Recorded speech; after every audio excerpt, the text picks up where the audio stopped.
right. Welcome to the Fruiting Body Podcast, episode 4. Today we're here with Kitty Teppo. She is a strength and conditioning coach here in Phuket, Thailand. She has some experience, mostly at, you started off in Chalong and also at Tiger Muay Thai and AKA. As in the strength and conditioning part when I came to Thailand? The strength and conditioning part. Tiger Muay Thai was at first. Tiger Muay Thai. All right, and just before we kick off, Fruiting Body, here's our quick plug, enjoy it. Fruiting Body, we are a medicinal mushroom company. We'll have some products launching, I think by maybe July-ish. You can find all our information at Fruiting Body Mushrooms on Instagram. Subscribe to this channel, click, do all that fun stuff, and let's get this started.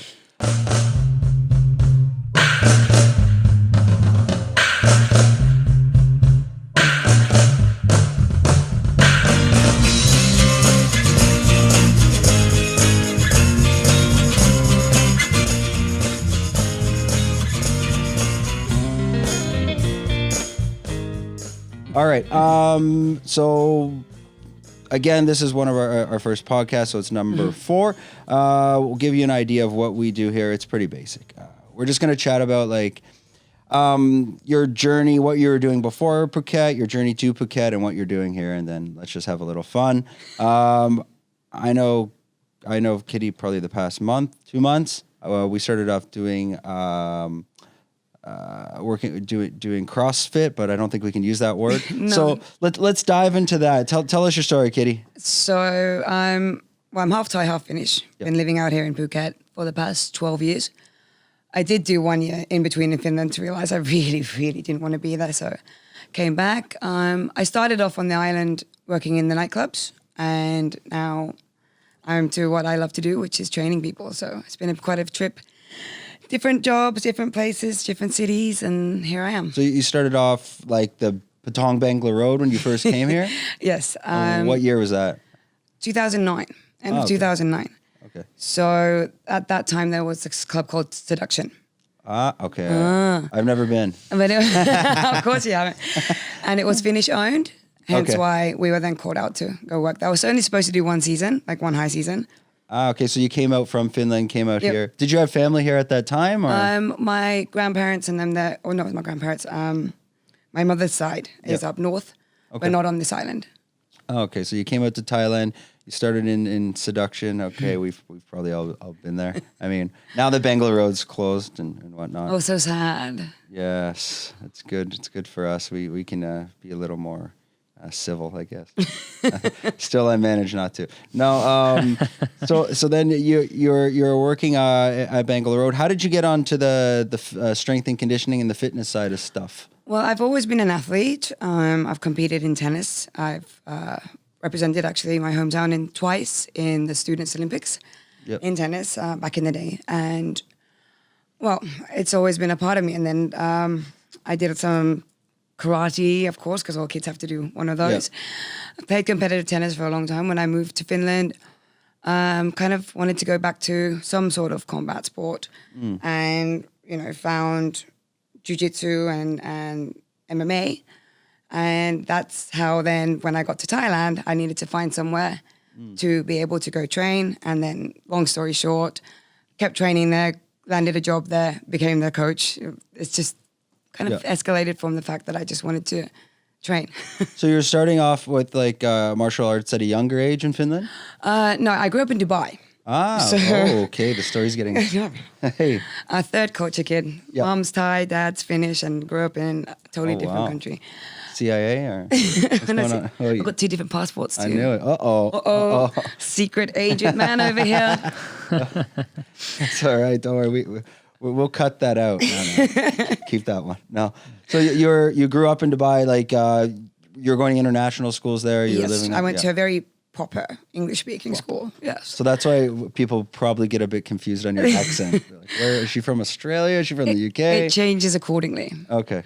But yes, so it started off as a very posh English accent. Yeah. The school that we went to, its motto was "Manneth maketh man." So hey. What is that? It's very, very posh. Manners maketh man. So it's like, so it's very, very proper English, I say. And then, well, went back to Finland. Of course, didn't speak that much English. Yeah. When I moved out here to Thailand, made a hideous mistake of dating an American. Ruined the accent amongst other things, and now I've got heaps of Aussie mates. That's a good way to put it. Yeah. Here you go, and it kind of depends on who I'm with. It kind of changes. So if I'm around Brits, it does go. What about Canadians? Who knows? Anything could happen. Oot. There we go. Okay, and so you were also you were doing tennis in Finland. Now, was this at a national level, or what type of level were you doing that at? International level. International level. Yeah. Basically, I said I did represent Finland twice. Yep. In Students Olympics. Way back in the day, and singles, doubles. Both. Yeah, had to play both, and played pretty well. But then along came injuries, and I just went to tennis coaching after that. So I haven't played in a while. But were you doing any tennis coaching out in Phuket or no? This was training? in Finland. Just in Finland. Yep. And then basically since I've been out here, I might have touched a racket twice. Oh, okay. So I haven't played for a long time. They've got courts over here. Actually, there was one of the guys. He lived around the corner from here. Australian guy. He's like on the senior tour of the mixed doubles, but I forget his name. Hopefully, he's not watching this. I'm horrible with names. Damien. Sorry, Damien. Shout out. And yeah, he was doing that out here as well. I think they would mostly go over to the banyan tree that's at the golf course over there. There's Tanyapura. There's some courses out there. Awesome. So after the working at Seductions, and this is the Bangla Road area, and why don't we dive into that a bit? How was that seedy nightlife? What was that experience? Explain. What is Bangla Road? What is Bangla Road? Doesn't know. People don't know. No, well, when I was when I started working, it was 2009, 2010. So it's a whole different ballgame. And it was a good job in that sense, but it is you can do it when you're young, and you can do it for a bit, and you can do it when you're single, but here, because you don't have the same kind of possible regulations as for example in Finland. So in Finland, the bar closes at this time, it closes at this time out. Here they're kind of Alexi's still partying, 7 a.m, still partying, 8 a.m. Okay, we'll close then. So the lack of sleep and all of this and always being up at night and everything, it is pretty hectic, and it just gets very tiring very quick. And you did that for a high season only, or was it almost a year? No, I was supposed to come for just one high season. Okay. Just one. I was supposed to go back to Finland. Didn't go. No, didn't go back. I've been to visit a few times during this 12 years, but I didn't go after. Okay, well that was a good transition from, we've all partied on Bangla to the health and fitness side, where it's obviously much more stable and better on the mind as well. Yeah, that's it. There was just absolute extreme opposite, hectic nightlife, booze, drugs, whores, and then hello, meditation, healthy food, paleo. And this is all. Did you go to AKA first or Tiger first? No, Tiger. You went to Tiger first. Yes. And how did that come about? How did you find that job? How did you get into that experience? So I went to Tiger to train because I wanted to do jiu-jitsu, so I was there training. And then I got a job there as a gear shop manager, and that's how it kind of started. And I was working there, training at the same time. At this time, they were just starting to evolve into this whole CrossFit thing, basically I would then, of course, because I was allowed to train for free, was always in the fitness classes. Just I don't know, something happened, and then and then when people kept coming and going, and coaches as well, they kept coming and go at Tiger. It was kind of easy that, I was already there. So every time somebody was gone, I was a substitute, and then ended up just being the head coach for a bit. And what year was that? Was that, again, just after 2009, 2010, 2011, 2013 was when I was Tiger Muay Thai. Tiger Muay Thai. Okay, and if I'm not mistaken, you have a blue belt, correct? Yes. Did you do that? You got that here, or you already had that? in Finland. You already had that in Finland. Okay, so don't mess with Kitty. She'll choke you out. All right. That's good to know now. I'm a nice person. Come on now. I don't do things like that. Yeah, Nando told us he was on here. He's like, "Oh, be careful. She's got a blue belt." I'm like, "Oh my god." Nando keeps trying to get me back to training. I'm sorry, Nando. I'm coming. Yeah. You think will you get back into training jiu-jitsu? Do you have any plans to maybe move up, improve, and get another and move on to your purple belt? I don't know. I did go, like I had the long break. It's like an 8-year break. Yeah. I was training at Tiger. I did do a lot of comps, went to Pan Asians, all of that. But then life happened and I kind of stopped, and it's been 8 years around since I basically rolled. And then Nando tricked me into coming to one of the classes. Yeah. And I was kind of surprised. I wasn't that as shit as I thought I would have been. A little bit slow, like the technique didn't flow as it should. It was kind of like, oh yeah.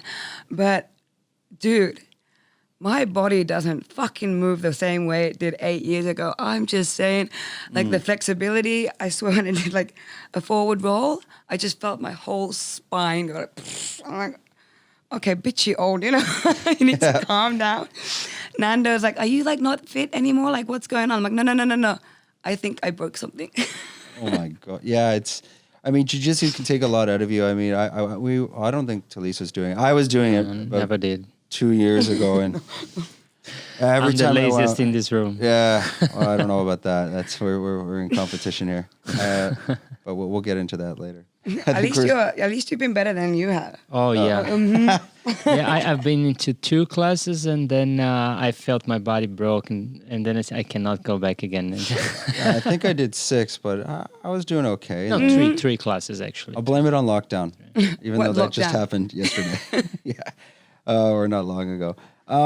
Awesome. So, you're at Tiger Muay Thai. You were working in the gift shop. Then you got into the gear shop. What is that? Gear shop. The gear shop. Yeah. Sorry, that's your. So, you know, now I don't know what accent we're working with now. Maybe that was. Do you want to do the Indian? Yeah, maybe it was the Indian accent from. I don't know. You're working in the gear shop. Then you got into the. You were kind of helping as trainers were leaving. Now, was that for the CrossFit or for strength and conditioning? Like CrossFit wasn't there yet. Wasn't a it term. Was cross training. Cross training, right? Yeah. But it was coming, and yeah, basically that, and then also just regular strength and conditioning, these kind of like body fit classes. Yeah. Okay. And let's digress a bit. Like, and we talked about this before. Well, why is that people cannot use this term CrossFit? Or can you kind of explain the whole backstory of that? And what is CrossFit and the terminology behind it? So you've got CrossFit. It's basically because it's a licensed name. So if you're not a CrossFit affiliated gym, you can't use that name. So you need to, for example, to be able to use the name CrossFit, that you're actually a CrossFit gym, you have to have a level 1 coach, and also you need to get the affiliation. It's about $3,000 a year. Oh, that's what they get you. You got to pay to play. Yeah. Yeah, and then you get your level 1. That costs, was it $1,000? And then every 5 years you need to renew it and to pay for it all the time. So it's like, kind of don't bother with it anymore. But how do they do that? Are they like trademarking it in like globally? How do you live in were you born in a barn? A little bit, yeah. Actually, I was. I'm from Canada. Yeah, you haven't watched the CrossFit Games. Reebok was one of their massive sponsors. But wouldn't they have to like then trademark that in every single country? Kind of. Yeah. Yeah. So I think so. Is it trademark? See, would it be trademark in Thailand? Because based on trademark law, I mean, essentially. No, but then again, like the CrossFit, if you keep using it, CrossFit, if you would ever want to have a proper CrossFit like license, they're not going to give it to you.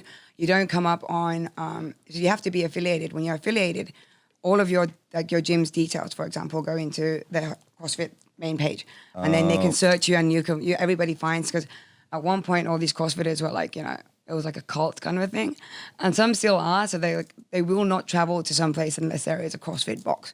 Now, if you're actually affiliated, you show up. If you're not, you don't. And it's like find your partner, find your local. Okay, so if you're Walmart and you're looking for your location, gotcha. Okay, and then and how do people in like your position or the industry like deal with that or react to that? And do you kind of go against the grain, or what are you doing specifically? Well, I used to be very like pro CrossFit. Right? That's when I was like, got into it, got the level 1s, blah blah blah. But then right now it's just like for what? Like, why am I paying $3,000 a year to do like exact same things as I could do without it? I could, you can't say that this form of training. Let's say you've got 2 sprints and 1 exercise. This is CrossFit, and nobody can use it except CrossFit. No, Bloody American football players have been using the exact same things for ages. You can't trademark that. But then, it's just, I think it's kind of lost its... Yeah, it's feel, it's touch. Yeah. For me, at least, of course, there are these diehard CrossFitters, but for me, it's kind of like, no. And for me, it's just, I don't see the point of then, paying for that. Kitty, can you call it a sport if it's trademarked? It is like CrossFit as a sport. I do like just because it's to be able to be good at CrossFit, you have to be versatile. So it's not enough for you to be just strong. It's not enough for you to be a good swimmer. It's not enough for you to be like a good runner. You have to be able to be good at everything to be then like good at that sport. So that's what I like about it, and I would call it a sport, but it's not like like CrossFit is a brand than saying that it's like tennis. Tennis is a sport in that way. So I wouldn't say like I'm CrossFitting. But they do say I'm a CrossFitter. I don't know. Sounds strange. Is that something like that when would you go to the trademark, Olympics? Or? Yeah. So it can't, because if it's trademarked, it can't go to Olympics. And why would it go into the Olympics if basically Well, kind of like decathlon would be as CrossFit, exactly. because you have to run, jump, whatever, and all put it together, and then you get the most points wins. Yeah. So I mean, they could piece something together on that, but interesting. And where do you see the trend currently? Like, where's the trend of CrossFit? Where is that headed? You see it declining now? Are people? Was it just a trend, and people are moving into other things? But it's like for me, I'm not followed CrossFit for years, so I'm not really on par on what's going on. Got on with them because like I don't really care. Yeah. Like I don't need to have to be like I'm CrossFit level 1 coach, all this, and I still keep that going, but like I don't. I don't. You're kind of left that world. Yes. Yeah, you've realized maybe it was a bit of a cult. I don't know. And it's just the style of training and that I do is not specific to that. Yeah. It's got bits of that. It's got bits of martial arts. It's got bits of like whatever sports I've done and trained at and been qualified for. It's all like there. So, what do you see the biggest mistake like younger? Or not so much to say younger, but new CrossFit trainers make initially when they get started? Maybe not just in the business side, but even in as in just coaches in general. Even just coaching their students. Like, where do you see them making mistakes? Maybe not just on form, but in everything in general. Well, this is the thing. I don't know if it's changed, but for example, when I went to do my level 1 for CrossFit, right? Basically, I didn't go to do it for a very long time because I thought I wasn't good enough. Yep. Like I need to be able to have done CrossFit for that long. I need to be able to do these movements, blah, blah, blah. But then I was like, well, maybe I'll just go. And I go there and there are people who have just started like 2 weeks ago and they were getting coach papers. Now here's your big mistake. Hence why the sport of CrossFit in the beginning got such a bad rep, because there's so many bad coaches. They didn't know what the hell they were doing. They just read a book. They didn't have they had a CrossFit level 1 coach, but they didn't have any other qualifications or anything like that. But with this piece of paper, you have the right to coach. And that was like So there was no prerequisite. If you basically paid and got your paper, was there sort of like a protocol, or you need to pass this type of training, many hours? There was a manual, then there was a weekend of like a couple of seminars and some exercises, and then there was a test. And everyone passes? Yes. Basically. Basically. Everyone's getting a ribbon. All right. I gotcha. Okay. And then as a coach, can you move up in the rankings as a trainer? Like, let's call it yourself like an elite CrossFit trainer. Is there a whole program behind that? Are you like now fascinated about CrossFit? You keep pushing CrossFit. A little bit. Okay. Let's say strength and conditioning. Well, let's go back to CrossFit then again. Yeah. For example, with CrossFit, there are different levels. You can be a level 1 coach, level 2 coach. And to be able to be like a level 2 coach, you've had to have X amount of hours that you've coached and blah, blah, blah. So you can. TRX certified, you have different levels of TRX coaches as well. Mm-hmm. Most of them kind of do. But then as just a strength and conditioning coach, no, not really. You're just a strength and conditioning coach. Just strength and conditioning. And what's the major difference between the two? Nothing. There's nothing. It's all the same. Kind of the same. All the same. It's all the same. Strength and conditioning. It all goes in the same. Yep. Okay. And so recently, you've been doing the strength and conditioning out of Sutai, and again we had Nando on a couple weeks ago, maybe 3 weeks ago now. And how did you guys come together, and how did you get involved in that? Well, Nando, the first times I met Nando was from him trying to get me to go to do jiu-jitsu. Gotcha. And then basically, I don't know, I just kind of was thinking that this side of the island is lacking these kind of classes. Most of it is down south. So you've got the Chalong Lifestyle area where you've got Unit 27, you've got Tiger Muay Thai, you've got all of them down there. Up here, not so much. And like basically what we've got up this side is yoga, aerial yoga, Pilates. Aerial yoga again. Zumba, that's about it. There's nothing. So there isn't like anything like that. So I was like, oh, hey, they've got the space. They have some equipment, like let's give it a shot. Let's see what happens. And because like I'm half Thai, I don't need a work permit or anything like that. So it's very, very easy for me to do that and not for them to have to worry about anything like that. Like if someone's going to check my papers or whatever, because I'm Thai. So. So you still have your Thai passport, your Finnish passport, maybe an Australian passport hidden in there somewhere, and possibly a Dubai passport. No. Okay, and I was discussing that with Talise probably almost 2 months ago, and we came into Sutai and we're like, they should have CrossFit here, like at least something. Sorry. Strength and conditioning, because I mean this is the term that comes to mind. Most people attach it with that, and you don't really know. What is it like? I fight UFC. Yeah, I think that's essentially, because you're like, well, isn't that what it is? And you don't realize that there's another way to describe it. But yeah, and then that's how we found you, and we joined it, and it's definitely something that was lacking up here. Obviously now with lockdowns occurring, there's been a couple issues.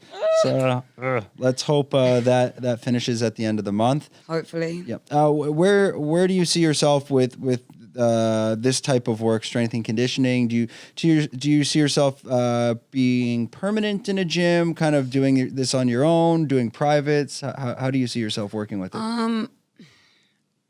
Well, probably develop it. Probably develop something that's like specifically my own program.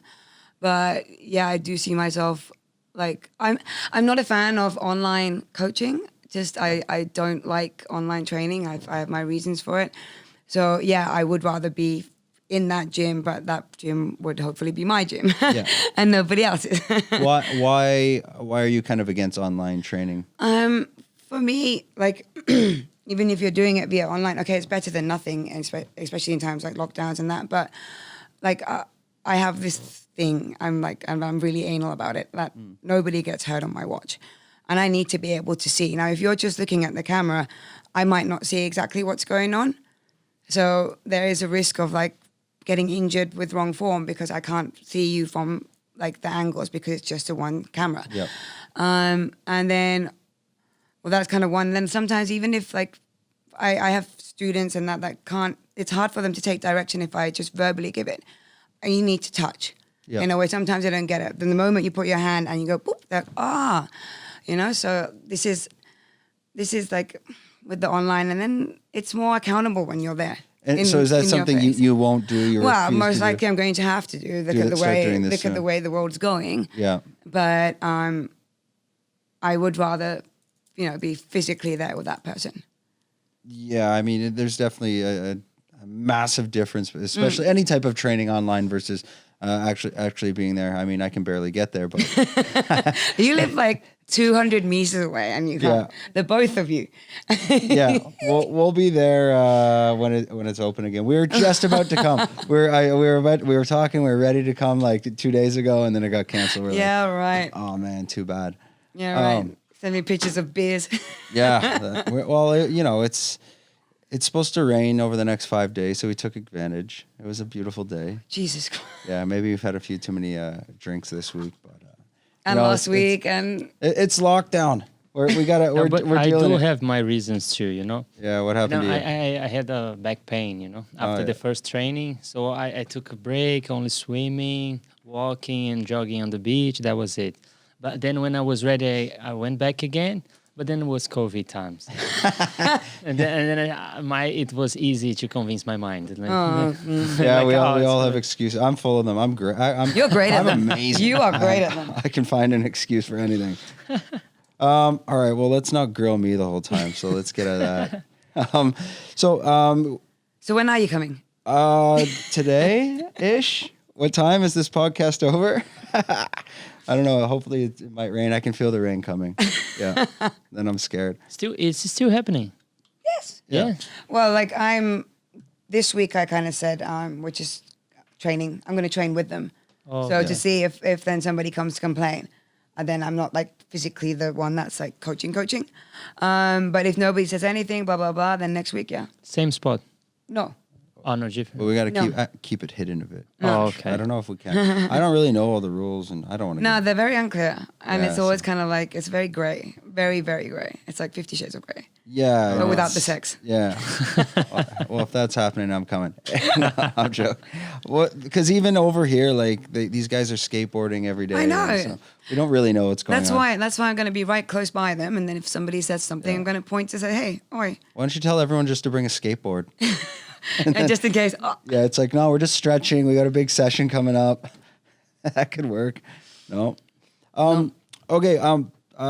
We wanted to kind of dive a little bit into your experience on the Chalong side, and like, I mean, again, polar opposites. You went from Bangla to Chalong, and just talk a little bit about the lifestyle there and the community there, and your experience. well, it's been a while since Okay. I've been down there. It was a long time ago. When I was there was, if like those of you know Soy Tayed, it's a bit hectic right now. But when I was there, it was basically Tiger Muay Thai. And they call it the Tiger Muay Thai Road, or Yeah, Soy Tayed, or Yeah. Fight Street, or Fight Tiger Street, or Tiger Street. That's right. the Soy. The Soy. The Soy is it. Many nicknames. Yeah. But yeah, when I was on the Soy, there was Tiger Muay Thai, there was Dragon, PTT had just opened, there was Trees along the way, Okay. Mama's, Tony's, and Cocoville, and that was about and Floraville, that was about it. A couple of little things, a few little restaurants. There was no ATMs on that road. There was no 7-Elevens, no pharmacies either. Wow. And yeah, it was like this health haven, and it was cool. And yeah, then it's grown from there, and it's kind of expanded to the point where this health street has, well, a hangover clinic, which is kind of like, That's for what it me, is now. it kind of defies the point of it. I was kind of ruined. Yeah. And it's just shop after shop after shop after restaurant after, new hotel after whatever is down that road. Was that now. showing up as you were living there, or was it? Slowly, yes. But then I think it's just because, it's easy because the damn man was there, when Tiger started growing as well, and there was more and more guests coming in, it meant more and more opportunities to open businesses on that street. Were you there during as Tiger was starting to boom, or were you starting to leave at that point? Starting to leave at that point. So like when all these UFC fighters and them started coming in, I wasn't there anymore. And what was the catalyst behind that? Do you know like who were the UFC fighters, or who were the people that like kind of sparked this entire community down on the Soy? I think God, it was so long ago. Oh shit, it's a decade ago. What year was that? 2011? Yeah. 2011. Oh, What have I been doing with my it's a life? pinpoint in time, man. 10 years ago, yeah. If you asked me something from 10, decade. if you asked me something about 10 years ago, I'd be like, I have no idea. I don't know. I can't even remember what happened last week. I can't remember. It just started to grow. Like they changed. Tiger started to get a really good social media marketing team. I started to push with that. They started to do the trials. So the fight trials. Yeah. So So they get like the scholarship to be there for a year, and through that it just started, and then everybody just Exploding. wanted to come and train there, and they just kept pushing out fighters and fighters and fighters and. Yeah. So you're on the Tiger Street. What was your next step after there? Where did you go? When did you go back to Finland? I went back to Finland in 2016. Okay, so that gap between 2011, 2012 to 16, was that all at Tiger, or were you somewhere else? No, I bounced. Bounced I went to- back to the nightlife. Back to the nightlife. Okay, I knew we were trying to get it out of her. We're trying to figure out what happened. There was there was a very different management and everything that when I was at Tiger. Okay. And we just didn't see eye to eye, Gotcha. and I decided to leave. Okay, so you left Tiger, and did you go back to Seduction, or did you go? Was White Room on the street then? Yes, it was. Okay, because my friend Nick, he's one of the owners. That I know. It me was and Nick, one of my favorites. White Room. When I arrived here, it was pumping. Yeah, Nick, he's good. Shout out to Nick. He's Nick. The bucket, yes, the bucket was such a good deal. Those was buckets, the best. no, All I the stay pre-night happens there. Yeah. The buckets I stay away from. My God, those are like 3-day hangovers. Depends what you put in the bucket. Yeah, who knows? It could be like nail polish remover. I don't even know what's in that thing. My God. But yeah, my friend Nick, he's one of the owners there. I play ice hockey with him in Bangkok. I think they're all waiting to come back. I mean, until that road opens anyways. I mean, what are you going to do? Like everything's closed now. Especially like, I think, Illusions stayed open in a couple sugar. No, it hasn't been since the little incident. Oh, really? Mm-hmm. Oh, since the Cafe Del Mar incident. Everything's been closed. Everything's been closed. Oh my God. I haven't been out that way probably, I don't even know. Everything's been closed since like the 3rd of April. No clubs, no nothing. That's crazy. Yeah, this place is, it's shutting down. But I mean, kind of when you live up in this Cherngtalay Bubble, I don't know what we call it. The Upper West Side. Yeah, you never leave though. No, this is nice. I like this side. It's so like chilled out. There's like heaps of good places to eat. There's like more like, it's a nice chilled vibe up here. You know? People are a little bit more relaxed, I think. And also like you don't, kind of that Camel Hill, it stops you from going that way. And then you got the highway in the north and nobody wants to drive on that. You've got everything so here, basically what you need. Yeah. Like you've got all the shops and you've got, restaurants and all that. Yeah, and it's good Sports enough. facilities, everything. They're all staying open, like beach cuisine and most of Boat Avenue has stayed open. So I mean, you have Selection. It's good enough. You got Villa Market. I don't mind it. So you're in Camela though, yeah?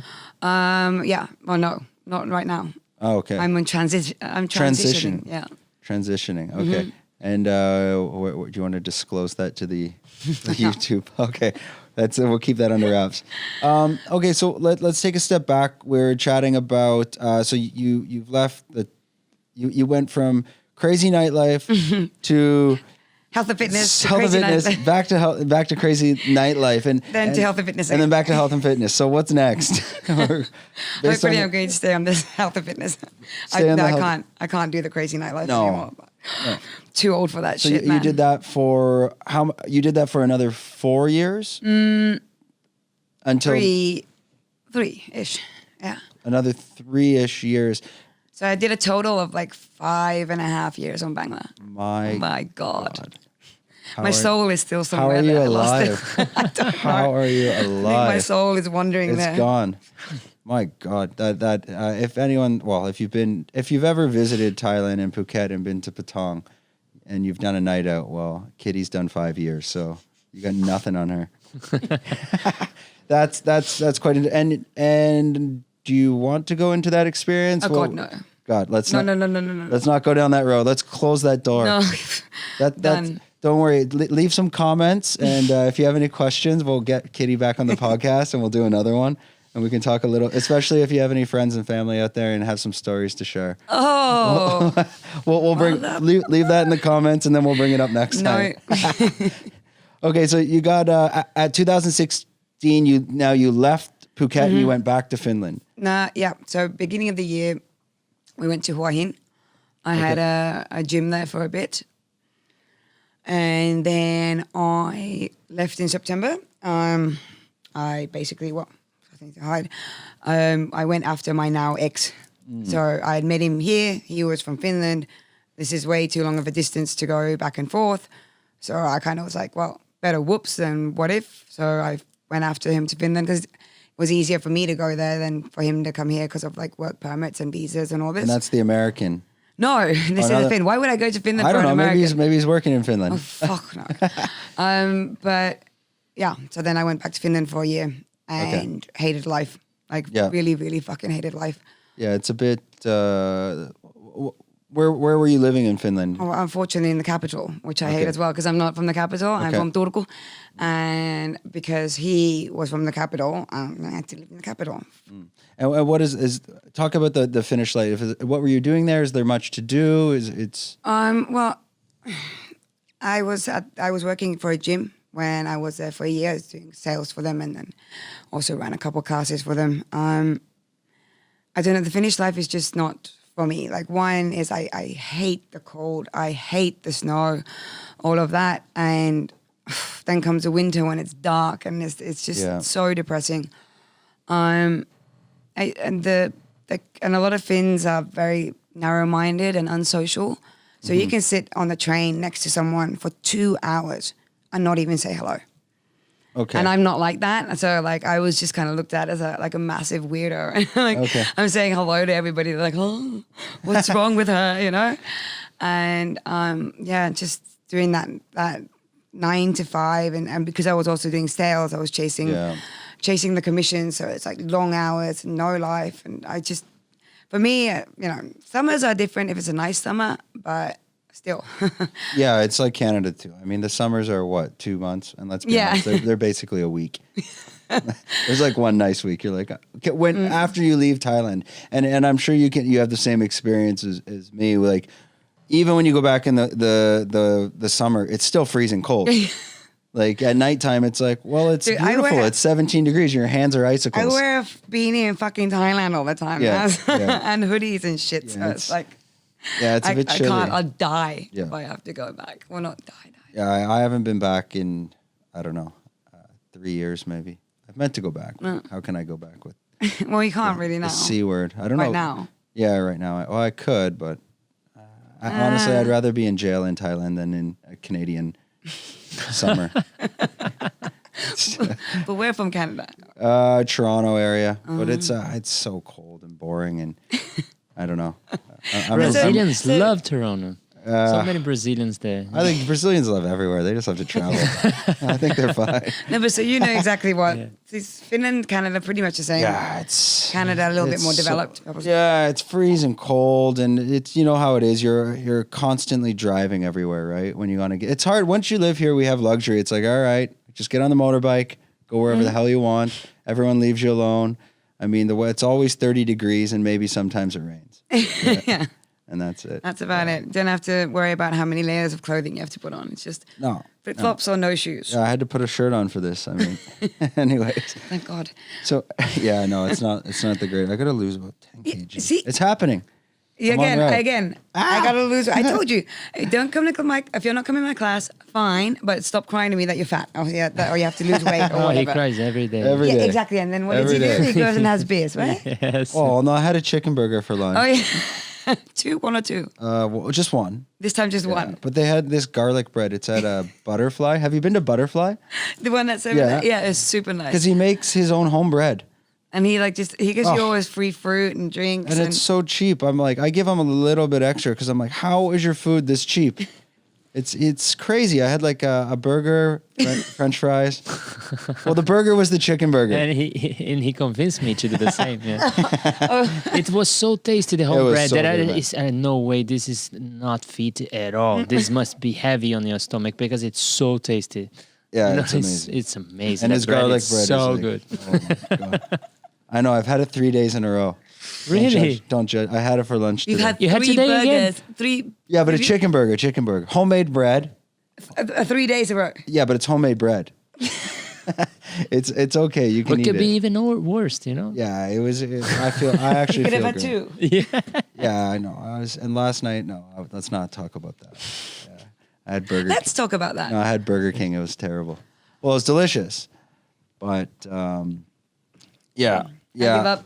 Yeah, I got to get off the burgers. Don't worry, it's happening. It's after. I'm just waiting for your class to open. You cannot open yourself like this in front of your coach. I'm running class. You have no excuse. You're just lazy. I can probably even see it from like your window. You need to get a laser pointer. You can see it from just get a laser pointer and get your ass over here. Oh yeah, no. I think I'll start. Also, the gyms should be open. I heard they were supposed to open on the 18th, but now obviously not. It's the 30th. So, if it's supposed to be the 1st, then it moved to the 12th, then it moved to the 17th. Yeah, Now I think it's to the end of the month. I don't know what's going to happen. Anyways, it's still better than Canada. Still better than Finland. Yeah. So you're in Finland. You're doing some work, and then when did you decide to Come back. Come back here, and when did you come back? Came back, well, with the now ex, we came on holiday the next year, November 2017. I'm still on that holiday. I'm literally still on that holiday. I've not gone back, and I'm not going back. Okay, so you've been here since 2017, and then what have you been doing? What year are we in? 2021. I get so lost. What have you been doing here in Phuket the past 4 years now? Well, surprise, surprise, nightlife a little bit. Okay. Then, well, restaurants. And then I worked a year in the elephant sanctuary. Which one was that? The Green Elephant Sanctuary. Where's Cherngtalay. Cherngtalay? There's a few up and around here, but where's the green one in particular? It's opposite the temple. Opposite the temple. Okay, it's that new road. Yeah, that weird new road that goes nowhere. That goes nowhere. And there's there's like 1,000 cows down there too. Yeah. Oh, okay. Down that way. Oh, okay. And how was that experience? Oh, it's amazing. Yeah. Like, it's like, even if you're having the worst day in the world, you just go there, you hug an elephant, and everything's better. Like, it's just, they're just amazing animals. They're just so beautiful. Oh. Yeah. And how long did you do that for there? Or do you still go back and do volunteer? I did it for a year, and then came COVID. So the parks closed and all that. Are they letting people ride elephants No. there? They've been rescued from riding. This is a sanctuary. Oh, okay. But there are a lot of places on the island where you are, like, for example, the place in Kamala, you know, the hill as you're driving up, and these elephants are basically chained to a tree. What the hell's going on there? Yeah, I think there's riding up there. There's riding up there. But every day, not every day, when you drive by it, those elephants are pretty much on the side of the mountain. Oh, you mean between Kamala and Kalim? Yeah, it's like the hill, crazy hill. Yeah. There's, basically there's been a few riding camps in that area. Oh, okay. And then the elephants are there eating. That's it, they're just eating. They're eating. So how do these places even, like, let's say, fantasy and whatnot, how do these places still survive when everyone is pretty much aware of how horrible it is? Well, that's the thing. Everybody's not aware. Okay. There's a surprising amount of people who are not aware of this. They're not aware about how elephants have been treated and for the entertainment business. They're not aware about what happens in the background and how the elephants are made to do these things. They're not aware about the fact that seat hurts that elephant. Even it's over 3-ton creature, that seat hurts its back. Yeah. But people don't know. They think, oh, it's such a big animal, whatever. Or they don't know how they've been made to then be able to be ridden on. Yeah, so like one person, let's say, I don't know, hundreds of years ago, probably if you had one guy riding it and it was for whatever they were doing with that at that time, and because elephants are a part of Thai culture, but it's like I've read into that too. Like, one is okay, obviously not for recreational, but let's say again hundreds and hundreds of years ago. But it is a problem when you put the seat on and then you throw two people on. That's completely different. Yeah, it's because when they sit, the mahouts, they sit on the head. Yeah. Kind of. But when you put the seat, it's on the spine. Yeah. And if you look at the spine, you look at the back of an elephant, it's round. Yeah. So then you can imagine if you have a round spine and you, whoop, yeah, it's not exactly going to be fun, is it? No. And a lot of people aren't aware of that. But I've always wondered, maybe they're just ignorant because. Well, that's possible too, because it's kind of a thing. Oh, go to Thailand, ride an elephant. Yeah. You know, fuck a lady boy. No one. Done. Ping pong show. Sold. And that's about all they've got. But it's So just true, as ignorant as it was, let's say 20, 30 years ago when you threw garbage out your window while driving. Well, it's lack of education. Yeah. It's always lack of education. Or just ignoring it. Yeah, right? but I think with when I was working at the sanctuary and people would come and we'd explain what's going on, most of them had absolutely no idea. Now, these people, No were they idea. Russian or Chinese? Actually, at our park, there were mainly Europeans and Australians that were And they there. knew. Okay. So there's just a lack of knowledge. And then when they were told what actually happens, they were horrified. Yeah. And then it's like then like they'll tell the next ones, and then it can spread through that. But like in a way, back in the day, people just didn't know. And ignorance is bliss. But I've had that conversation. I mean, I don't want to, have a blanket statement, but I've had conversations with Chinese and Russians, and I have Chinese and Russians friends, and multiple have said to me, they just go, yeah, but I want the picture. wow. And they know. And they Why know. wouldn't you rather have the picture standing next, like right standing next to it? That's where I just go, and okay, what's your email? What's your Facebook? Okay, block, delete. Thank you. Because these people, they know 100%. They know, but they're ignorant. I mean, and I'm kind of no saint here. I rode an elephant, but it was 2006. Oh, I rode an elephant. And I had no idea either. Yeah, well, I rode an elephant like 1990 when I was, but like no idea. Yeah. And back then there was no such thing. Well, there was no sanctuaries then. It was just the norm to ride. But the information's much more available now. Yes, and it is slowly getting better. Places like, for example, Siam Reap, they've banned elephant riding totally, like because they used to take the tourists on the tours around the ruins on elephants. Now it's totally banned, so it is getting better. But do you think they'll ban it in Thailand? I hope so. You think so? It seems like my understanding of it, I think just eventually people are going to be more aware, and they'll just stop doing it. And then that's the thing. As long as somebody's still paying for it, somebody is going to do it. But then the problem, then what happens to those elephants? Because if they aren't getting money, these camps where you ride them, I mean, an elephant's expensive to feed. So where do they go? No, like to the sanctuaries, people pay to go there. And then at these sanctuaries, some take people donations, are taking donations. Yeah. But like a lot of with the elephants as well, there's like they do like parks do like trade-offs. For example, with the farmers, local farmers, because the elephant poo, it's very good for fertilizer. Yeah. So they'll bring in like their leaves that they don't need. Here, take the poo, Okay. So that kind of stuff was happening. But of course, people pay to go to these sanctuaries and they leave donations if they want to. Or certain, like not all sanctuaries do take donations, but some do, some don't. But yeah, they pay an entry fee and that's, And your sanctuary, so again, it's called Green Elephant. Green Elephant. And how did that sanctuary work exactly? What were you doing there? You're feeding the elephants, you're bathing them, you're showing people around. Yeah.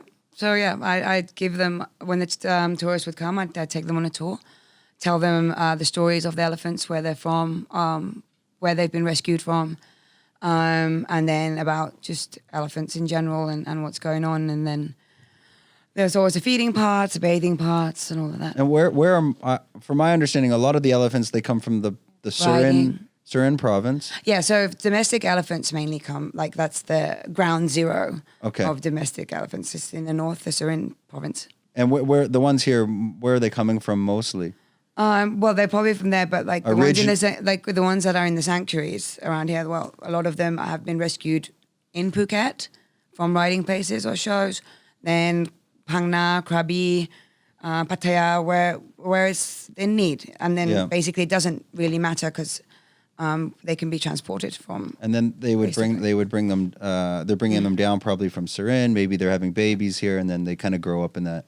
Well, the babies when they breed the two domestic elephants, well, it's then automatically, unfortunately, a domestic elephant because it's born in captivity, and elephant babies should be with their mamas for at least 4 years. And does that happen often, or? No, this is a thing which is horrible with the shows and everything, that they separate the babies and the mothers too early, way too early. Just so that they can kind of break them and train them. Yes, and the way they do it is horrendous.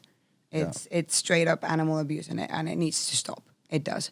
Yeah, and they're I mean, they're probably one of the most intelligent creatures on this planet. So they must have that feeling of being broken as a child. I mean, mentally, they're probably they're not stable either. And I mean, I've seen it on the beach. You never know, they can snap. They can snap, right? It's a wild animal. Yeah. It's still a wild animal. Yeah, and I've seen it at the beach at, if you know Pig Beach, they call it, whatever, over there. I've seen like the mammoths like with baby elephants what they're trying to do is make you take a picture. Yep, so they can get money. Get some money, but they're whacking them with these hooks the whole time, and they have like these scars all over them. You're like, what in the fuck is going on here? And what's crazy is people watching, they still come over and take a picture. Yeah. You're like, well, one of the best lies I was told as a kid is that the elephant's skin is that thick that they can't feel it. No way. Which is horse shit. They can feel a fly. Yeah. They can feel a fly.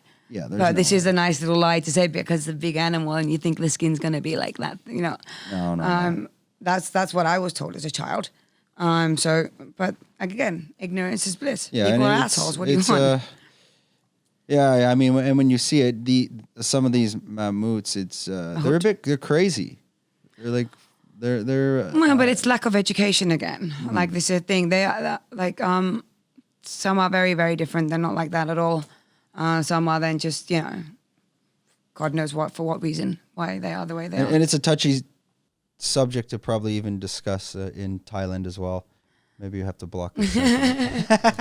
It's fine. Everybody discussed this and everywhere. Cut. We love Thailand. Back to that. And we're back. But you know, they are doing something very interesting in Chiang Mai. You were talking about the poop. In Chiang Mai, they are making books and notebooks. Yeah, they make paper. Paper through the elephant book. Really? Elephant Yeah, poop. you can make paper out of elephant poo. How the hell do you do that? So interesting. I did not know that. Yeah. The only thing I knew about the elephant sanctuary is we'd go there and get some mushrooms. So if anyone's in Phuket and they're looking for mushrooms, the magical kind, yeah, you can basically go to any of those sanctuaries. And those mammoths, they're selling that as well. Oh, really? Not at ours. No? No. They're there for sure, though. Well, Anyways, probably somewhere in the jungle forest. Not at But not theirs. as no. Don't go to that one. But okay. So you were working in the elephant sanctuary, kind of got back into the nightlife. No, like the elephant sanctuary. Then came COVID and everything closed. Yeah. So then basically I went back to restaurants for a bit because there was nothing else. And then end of last year was like, I just want to do something that I'm actually passionate about. Yep. I can be in a restaurant. I can make you drink. I'm good at that. I can make you spend the money on especially in the bar. Yeah. But I have absolutely no interest and no passion for it at all. And it's hard to stay motivated. And it's like, I don't want to be in the place where I'm on a Monday or like on a Friday going, oh, fuck, I need to go to work on Monday. You know, that's something I can't do. And I get excited about restaurants for a bit, but it's a very, and then it kind of stops. And then it's a tough nightlife, and it must be quite draining. So yeah, then people knew that I was already a coach, got some clients asking for personal training, and then it went from there. And then I was like, well, I want to do this. And kind of like, and I think I've always wanted to go back to it, but basically it was just, I don't know, being a PT also sometimes the fact that sometimes you're making shit tons. Yeah. Sometimes, you know, you've got like one client and you're like, oh, so it wasn't that stable, and I had a good stable job, you know, and I was scared, let's say. Well, once this place opens back up, I mean, and that's the thing, especially up in this area, there's a lot of opportunity for it. So let's just hope they open up to the tourists shortly. Yeah, but also even just the locals and the expats that live here. I had a lot of people asking now, but unfortunately I can't because all the gyms are closed. So hopefully when they open, there's a lot of people wanting to start training and get fit and be more conscious of their health. And hopefully by the end of the month, for yourself, like I've met a few people here, and even let's say bar owners, like if you're familiar with like Orange Bar, a lot of people have hit the actual breaking point. Like for example, Psalm from Orange Bar, like she's been here 10 years. She held on through COVID, and this last 1 month that shut her down, she had to sell the bar. I know. And she has to go back home. Is there a breaking point for you where you're just going to be like, you know what, fuck this, I can't do this anymore, I got to go? I was a bit close when it happened again, but then when I kind of catch myself in that, and then I'm like, hey, now stop. You would rather be here. You don't want to go back to Finland. And then when you look at what's happening around, it's like, I've got a roof over my head. I've got food in my fridge. You know, I've got my friends, I've got my family, I've got support, I've got running water. I'm doing a fuck ton better than a lot of people that are here right now. And it's like really, really like sad. Like we all like to complain, but then, you know, sometimes you kind of need to pull your head out and then be grateful for what you actually have, which we tend to not do. And then I was just, okay, I had my moment of going, and then I was like, okay, put on your big girl panties, put the fucking hair in a bun, listen to some gangster rap and get fucking shit done. And, you know, like off you go, little one, you know, stop feeling fucking sorry for yourself. And you know, you've got it way, way better than a lot of people. Get shit done. Yeah, and there is a light at the end of the tunnel. Again, as I explained, there's huge opportunity for I almost said CrossFit, but we can do CrossFit. You know, for strength and conditioning, especially in this area, and that's the thing. Like, you only there was actually one that opened up in Patong, in Maximum. But then, I mean, when you live here to go to like Chalong, it's too far. I know, it's just too far. So there's definitely a light at the end of the tunnel and the opportunity, because a lot of people are asking for that there because it just doesn't exist. It's just patience now. It's just like a little bit of patience. We had some questions from it was on your Instagram, right? Yes. Okay, and the question was, how can I stay fit and eat pizza? That's again, it's probably from me, but how is that? Can you share that? Well, if you want to go like fit, then you make the fucking pizza out of cauliflower. Oh, terrible. Yeah, you can always change it up and make it a cauliflower pizza. And, you know, if cauliflower can be pizza, then you baby can be anything. Oh, my God. Cauliflower pizza sounds... Yeah. No, for me, like, I'm not a nutritionist. I've got your basics, but I'm not a nutritionist. Everybody's body is different. Everybody trains in a different way. Everybody uses up calories in a different way. So, like, it's like... what like you have to like trial and error to find out like what you're supposed to eat and what fits you and what suits your body type and what suits your training. Now I'm all about eating healthy food and like eating clean and all that, but I'm also the kind of person who's like, once in a while, fuck it, enjoy yourself, eat that damn pizza, eat fucking 2 pizzas, go eat some fucking Ben and Jerry's, have a couple of beers, and you know, because it's for me it's all about balance, you know. And as long as you're not being an absolute asshole about it, that you're eating Macca's every day and like eating or whatever. No, sorry, it wasn't Macca's, it was other chicken burgers, homemade bread. You dirty bread eater. Yeah. Like you know, it's not the end of the world. It's not. What are you eating? What does your diet consist of, like kind of throughout the week? I eat semi-clean. Okay. Well, okay. Well, I am half Thai. I need to have my white rice and my noodles and stuff like this. Here, cat's out of the bag. Cat's out of the bag. I can't. I think if I don't have my rice and my noodles, I'll probably like wither away and die. Are you having rice every day? No, not every day. Are you eating like for energy? I mean, to keep going. I saw you running the other day. Like you need something to. Yeah. Well, that's the thing. I basically eat to sustain my body, be able to move and be able to do what I want to do and have the energy to do it. Are you cooking a lot or? I don't really bother cooking for myself due to the fact that if I'm with someone, I've got friends or whatever, then I love to cook. But cooking for me by myself, well, it's cheaper for me to go out and eat. And I don't have to do the dishes. And you're not cooking for one either. Yeah, and I'm the kind of person when I cook, I will cook for like a battalion. Yeah. And then I get fed up of the food very quickly, so I'm making a lot of waste because I then don't eat it for like... you don't want to eat it 6 meals in a row. Yes, like, you know, and then I'm done. And I don't know how to cook small amounts. So. And can you cook Thai? Like your family, you learned this growing up? And no, actually I learned it, didn't learn Thai cooking when I was a kid. I mainly watched my mom do all the European style foods and that. But the Thai food I started cooking Thai food that year that I was in Finland. I had to because I wasn't paying fucking 12 euros for a pad Thai. Like, you know, that's like crazy. Fuck that, or 16 euros for somtam. Yeah. No way. So I'm like, okay, I need to know how to make this myself.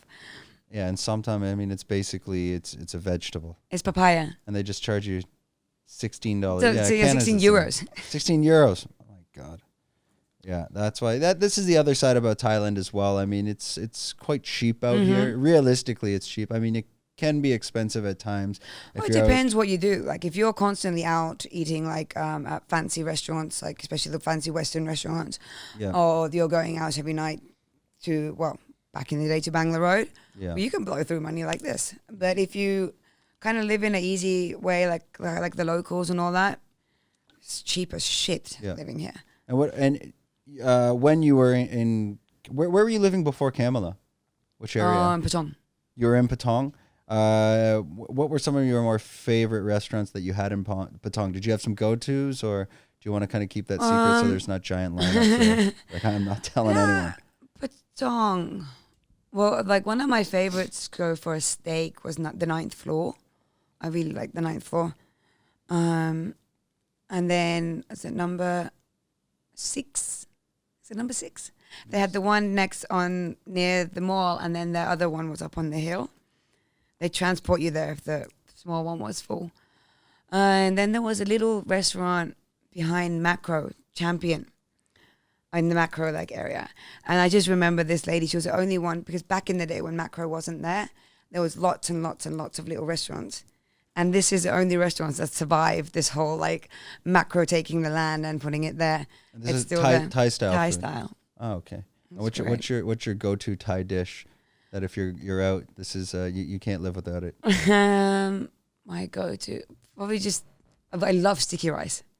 Mango sticky rice? No, or just like sticky rice. Just sticky rice, man. I just love sticky rice. Like the basic of sticky rice and some barbecue chicken.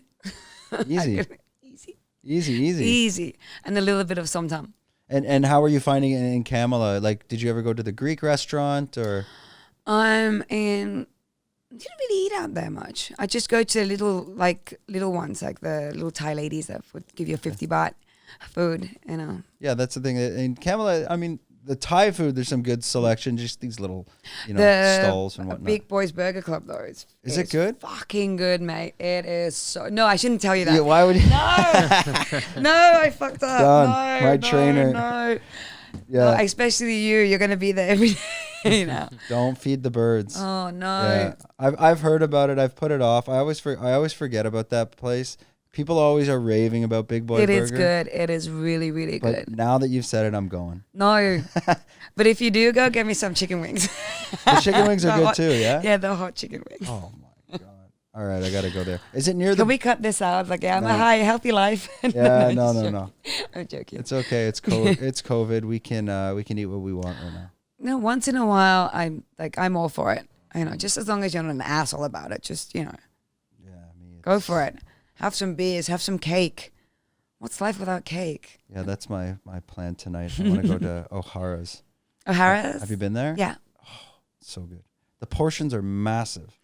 I used to, because they used to have the Irish Times in Cherngtalay. Ah, okay. Yeah, so same. And I used to always, like with our friends, sometimes we'd, when we lived in Chalong, if we went out on the weekend, we'd take a hotel room because it's like much cheaper than taking the taxis and all of that. So it was Sunday, hungover as fuck, going into the Irish Times for their Sunday carving. Yeah. Man, that shit was good. And now they've brought it to O'Hara's because it's same. Yeah, and the quality is amazing. It's crazy. Good. Like, and it's not too bad. It's like 400 baht or something, but it's nice legit. People too, though. It's legit. I mean, it's good meat. It is good meat. Yeah, and everything, it's quite big there, the portions as well. So if it's now at Boat Avenue. So if you're in Boat Avenue, I don't even know what camera to look at. If you're in Boat Avenue, go to O'Hara's to get they have the Guinness pie now. It's massive. It's for like 2 or 3 people. Let's go try it. They're serving, I don't know. We can't talk about that. Never mind. You always got to be careful out here. Thai government's watching. No. Big Brother's always watching. Okay. So what's next for you? You'll be doing you'll continue your PTs. You're planning to get into, and we talked about this before, so I'll ask it kind of for our all of our 18 viewers, but no. 2 of which are my mom and dad. Yeah, you gotta give you gotta give a shout out to mom and dad, right? No, mom and dad won't be seeing this. No? Probably no, I don't think so because I don't know. They don't know how to use it yet. No. Okay, we'll find a way to get them YouTube. We'll find a way to get them the link. But, no, we won't. But you'll when things start to reopen, you'll continue doing your kind of, because the stuff you're doing with Sue Tide, would you consider that like PT, or how does that relationship work? It's like you're working with the gyms, and will you be kind of freelancing? Freelancing essentially. Yeah. And then will you be doing that with other gyms? I've been in talks with other gyms too. On this side of the island. And then creating your own program behind that. What did you mean by that specifically? We talked probably about that 30 minutes Well, ago. it's like, I'm not really sure yet what my program is going to be, and is it even going to be like training wise or not. But as in my own program, as in my own thing, that's mine. I've yet to like just throwing ideas around right now and you know, seeing where it goes. Building your own like sort of whatever brand. we call it, a 10-week program. Oh no, I hate those fucking 5-minute app bullshit things. God, okay. No. I'd rather start building a brand. A brand behind it. Okay. If I would. Yeah, that'd be really cool, especially for here. That'd be amazing. And so I wanted to talk a little bit about the strengthening. I always keep wanting to say coaching. Strengthening conditioning. Just say coaching. Coach, can we say coaching? Coaching. Coaching, life coaching. No. The coaching. What are some of the mistakes that you see new students come into the class that make, besides eating burgers and not showing up? One of the main ones that a lot of people have is they really, really underestimate themselves. They sell themselves short. They're coming in with the attitude going, I can't already, or like I haven't done this before, I can't do this before. They're in a very kind of talking to themselves in a very negative way, instead of going like, hey, I'm here, I'm finally here, you know, and being positive about it. They're kind of already putting themselves down. And the mind is a very powerful thing. So you're having the most conversations in your life with yourself. So why are you talking to yourself in a way that's putting yourself down? Because you wouldn't talk to your friend like that. Yeah. You wouldn't talk to your mom like that. You wouldn't allow somebody to, like, I wouldn't allow you to talk to me in that way. Why am I talking to myself in that way? So that's one of the main things that I see with people, is that they sell themselves, they're just like, the self-doubt is enormous.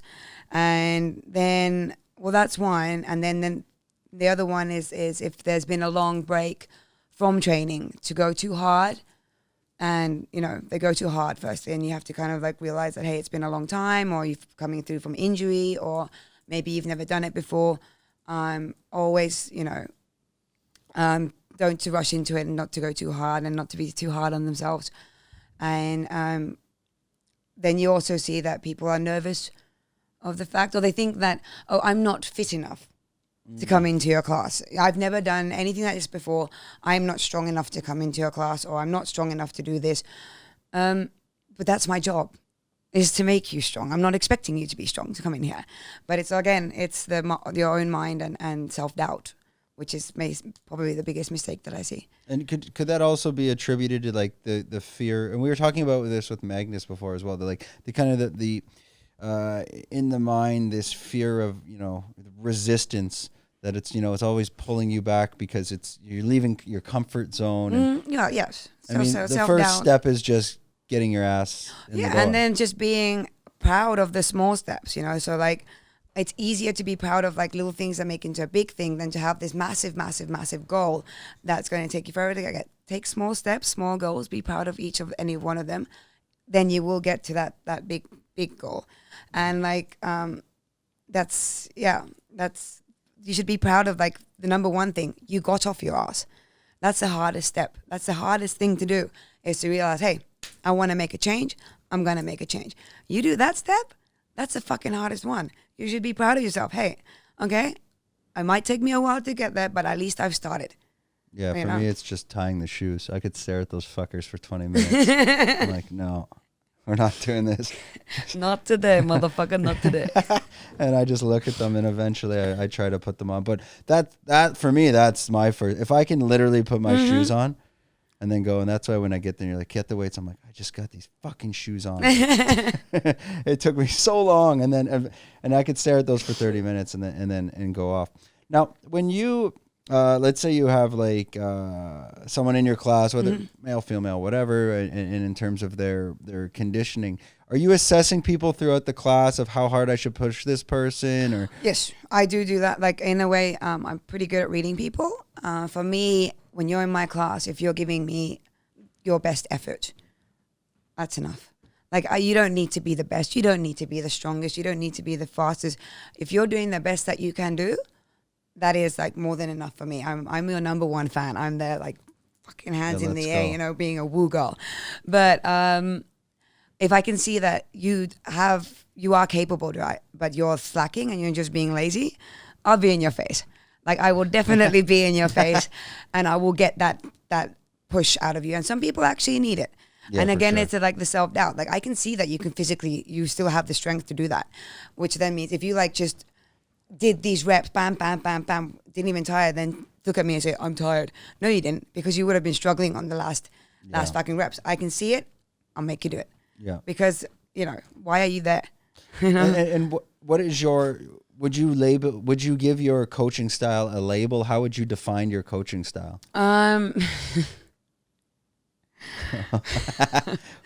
Well, one of my good friends, he used to call me mother bitch. Okay. No, it changes accordingly to that person. Classes are pretty tough when it's like a class setting, but if I see someone who is more timid, I'll tone it down. Like, I'll coach in the way you need to be coached.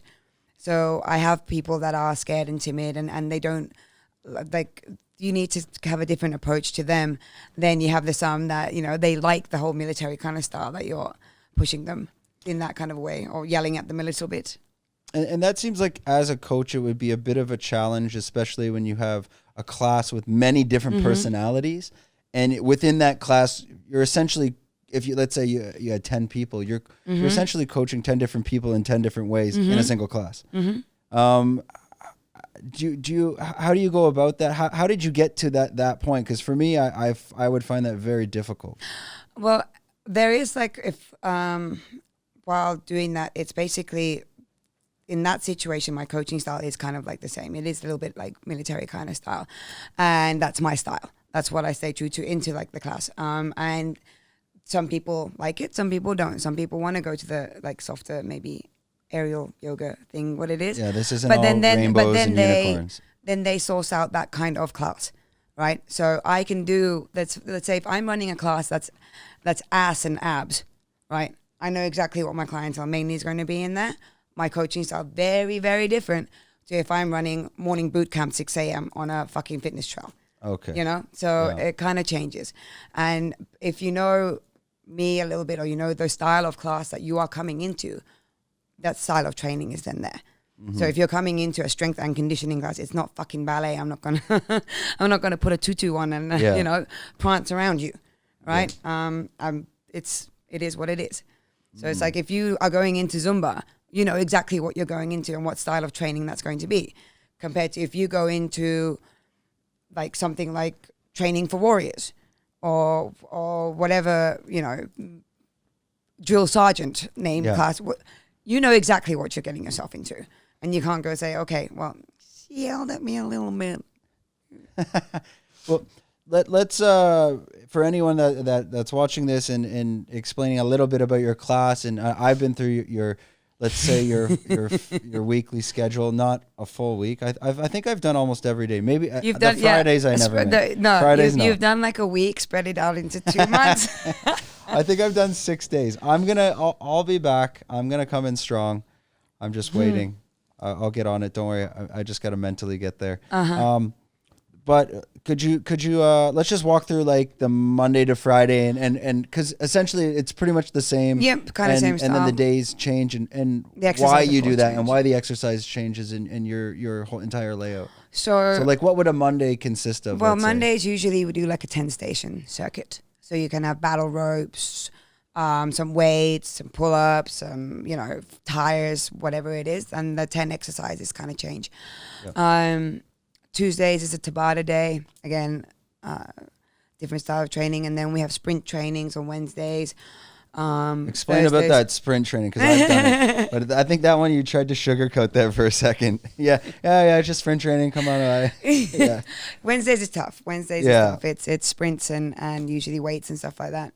Yeah, kick. But it's extreme cardio and fat burning while building muscle. You know, so. It is. Yeah, I mean, definitely your high endurance cardio goes up. I mean, some days I couldn't walk up. I get up my stairs here. And I'm out of breath. But after that session, I'm like, I feel my cardio stronger. But and it changes, and the way I like to do it is because a lot of my exercises or the style of working out is time based. So, for example, it's a 45-second, then 15-second break, 45 seconds. So it's up to you what you do in that 45 seconds.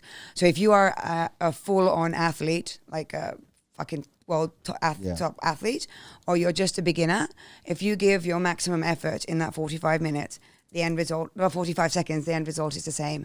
You're both like kind of smashed, right? So it's easier for then, people don't kind of feel left out, or they don't feel that, this person intimidated by someone else, because you guys are all doing what you can do in that time, if that makes kind of sense. No, and so it's, if everybody gives the maximum effort, results the same. But it's easy for someone that's a beginner to come and do that, and just then have to be in like a situation where it's like we're going with massively heavy weights or whatever it is, and can be scary and intimidating.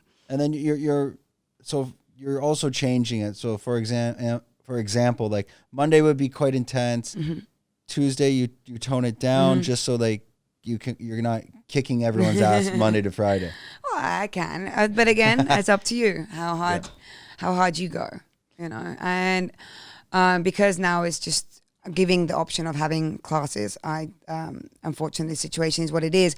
I can't, due to lack of certain equipments, and then actually do like a full-on program. And Thailand is hard also in a way, especially when like places like Tiger Muay Thai, Unit, all of them, programming is very different due to the fact that people come and go. So for example, like if you've got like a box, like a gym or whatever in, let's say, Ohio, okay? Yeah. You have your members that are there all the time. So you can start, this program starts then, Here it's like you can't even have you have basic boot camp training, basics for jiu-jitsu or whatever, because people come and go, and they might not even stay for the whole duration of that 6-week basic program set. Yeah, so it's too hard to actually so it's kind of so you can't, it's very, very hard to like really, really program something. Okay, of course, different story with your personal training clients. That's a whole nother ballgame. But that could work up here because it's a bit more stable. It is, but in a class setting, especially when borders open and all that, it's just being able to give something for everyone and keeping people fit and motivated and happy and healthy. And by changing it up, they don't get bored. It's not like, oh, again, we're doing this kind of a thing. Yeah. And then when they get bored, motivation goes, they stop showing up. Well, that's what's good, that you are changing it up every day. It's not you're like, okay, every day is sprint day. And all right, good luck.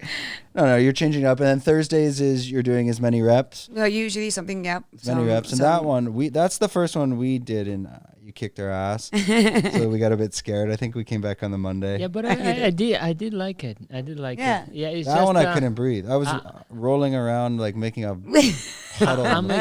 That example, she just said it like too lazy, not too long without workout, and I push myself too hard, and that scared me. And I need like to go slowly into it. And also your male egos come in. I'm not going to do less than that one. Yeah, you try to like. I would rather die. That ego's at the door. I could care less. I'm like, I just need to get through this. And then I kind of like watch the other guy. I'm like, okay, I'll try to just stay around there. I'm not gonna go much harder than that though. It kicks my ass. And then I haven't been to the Friday class yet because. Well, face it, Friday I want to go have a beer and have dinner. Yeah, but how much better would that dinner taste after that? Like a really good training session? I 100% agree. But can you imagine how amazing that steak tastes when you've earned it? Oh, I know. I know. You're killing me. Motivating with food. Motivate me with food. That's all it takes. But I need to get to that class. What happens on that day? Because I've yet on Fridays? Yeah, what happens on Fridays? Fridays are tough. Oh, okay, that's why. Because you don't have to see my face for 2 days afterwards. Okay, so that's why. Like, what would you do on a typical Friday? Like, I switch it up. It's always a surprise. Oh God. Sometimes it can be a chipper day. Yeah. So it'll be a partner workout. So a lot of reps, but you're going to chip away with it, like between the two of you. Okay. Or then it's just like pretty high rep amount with running and stuff like that. Oh my God. Fun times. I'll get there. My favorite burpee is always in there somewhere. Yeah. So what is your favorite? It wouldn't be a routine, just an exercise movement, let's say. Well, I love the burpee. I just do. Why is that? Why do you love the burpee? Because it's everything, man. It's speed, agility, coordination, flexibility, strength, everything in one movement. You work everything, your legs, your back, your arms, your core, everything is working in this movement when you do it right. So, yeah. But also because like I'm short. So burpees are pretty easy for me. Now, when you're like 6'4", not so much fun, you know. No. But yeah, I like the burpee. Well, it's a love-hate relationship with the burpee. And if it's lifting, for sure, deadlift is my absolute favorite. Deadlift. Did you ever get into power? Maybe not powerlifting, but were you training weights in the gym? I had at one point. I had a proper Olympic weightlifting coach. Okay. He was training at Tiger, and we did but that was after I left Tiger, and he was coaching me, and he just fixed my techniques for all the Olympic weightlifts, and also brought me like an absolute new understanding on how complex it is. It is like very, very complex, and what is required to be able to do, like, for example, the snatch, and how technically difficult this lift is, you know. Yeah. And at that point I was probably at my heaviest and biggest, but I was strong. In terms of being strong. Yeah, but I was jacked. strong. But it's not nice when a person my height, like I weighed like 66 kilos. Holy shit. I was like a little tank. My God. I know, I'd go to the masseuse and I'd be like, oh, face so pretty, body like man. I mean, 66 kilo, yeah, for your height and just a solid ball of muscle. Yeah, try finding clothes. My God. No. I couldn't find any clothes, man. It's just so what was your diet for that? You're just lots of protein? I just ate whatever I wanted to. Anything, yeah. And I was just, because I was using up so much, and I wanted to, of course, support the muscles, build the mass. Were you competing? Or no. Did it for yourself? What was your goal at that time? You're like, I want to be fucking strong. That's what I wanted to be. No, it just happens. Like, I'm that kind of type when I don't have to, like, I've got very good, my muscles just start to build. And because I'm short, I look like it. Yeah. And it comes back really quick. But yeah, I was pulling over 130 kilos. Deadlift. 130. My God. Okay. So I'm not that big, so it's gonna for like 1 rep, 2 reps. Or? My 1 rep max was over 130 kilos. Oh, I was 150. And that was Mine was 150. So. You go sumo or no sumo? I did deadlifts for a while, but I would do them quite heavy, and just like 1 week would be 2 reps, the next week would be 5. So you're like loading a lot of loading. I would never go higher than 8, but it was pretty much but it depends what you want. So are you building strength? Are you that building muscle endurance? Are you just toning? So like, yeah, no, I wasn't that's how many reps you're doing. Yeah, because toning, I mean I'm just naturally toned and ripped. Especially ripped. Yeah. Well, that's why I'm wearing the linen now. No one will know. No, yeah, no. They all know. Oh, damn it! It's gonna happen. I don't care. Tonight I'm eating a burger. That's it. No. You going to Kamala? I'm gonna go to. No, I'm gonna go. I will go to. I think with my girlfriend we'll go to O'Hara's. We always she likes that spot because it kind of feels. As we'll get back to me being ripped, but we'll get back. It feels pubby, and it kind of feels like you're in a city. Yeah, like somewhere else. Bit. Yeah. When you're in there, it doesn't feel like you're in Phuket. And where is it? It's at the beside Peppers and Boat Avenue. Oh, okay. It has a nice feel to it, though. It's like, yeah, you feel like you're in a city, kind of. But I'm not a city person anyway, so she loves it. She's from Singapore. So. I'm like, all right, let's go, and I don't care because they feed me, so. So, Kitty, we do have a question for you here. Oh, okay. Yeah, so is it live or no? Oh, no, we're not live, no, but from Instagram, people asking, one question is, how long have you been coaching for? From 2011. 2011. Yeah. Okay. Who was the person? Shout out. We gotta. It's Magnus, man. Oh, it's Magnus. Yes. Hey, Magnus. Hur mår du? Magnus. Yeah. So we were discussing that today. So we had Magnus on. Oh, what do you got? Another question there? Yeah, it's from Renata, Oh, how did you find your passion for coaching? Oh, how did you find your passion? First of all, I want to give a shout out to Renata. She makes amazing jewelry. Okay. Fusion. Let's check that out. All unique. Renata's also she's one of your students. Yes. So Brazilian as well. Yep. Shout out. Yeah. so Alô, Renata. so if you guys Beleza. want unique handmade jewelry made with love from this island, Yeah. Soy Fusion. How can they get in touch with her? Instagram, WhatsApp. What's her Instagram?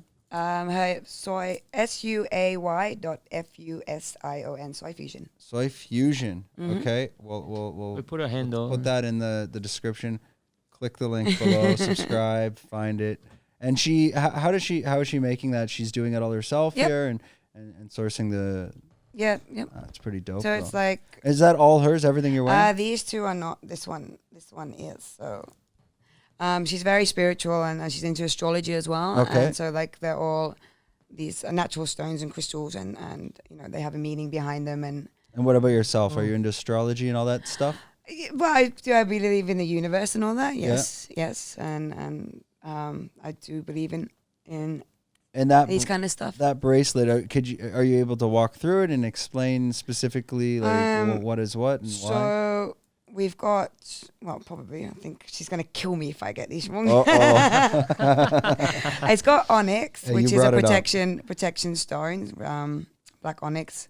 It helps from negative energy and all that. Citrine is my birthstone because I'm a Scorpio. It's got also some meaning in this. Yep. I'm so sorry, I forgot the stones. It's okay, Renata. And same obsidian, lava stone, which is grounding, and what's that, snowflake?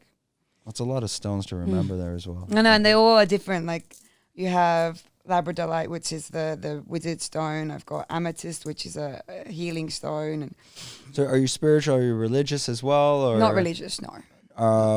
I see. I never knew that's a hard one to even understand what that is. I believe in energies. I believe in vibes. Yeah, I mean, like I don't believe in a white man with a brown beard and a stick. But man, if you can actually make water into wine, holler at your homie. Come on over here. Yeah, it's always a touchy subject for me. It's I don't care. That's the difference. I believe in I believe in the universe. I believe in energies, vibes, karma, and yeah. But I'm not gonna say like it's not the white guy. And about your passion, where does it come from? My passion for coaching, I think it's just when you are able to do something and make a change for someone, and you feel them and you see them being happier and healthier, and you are part of that.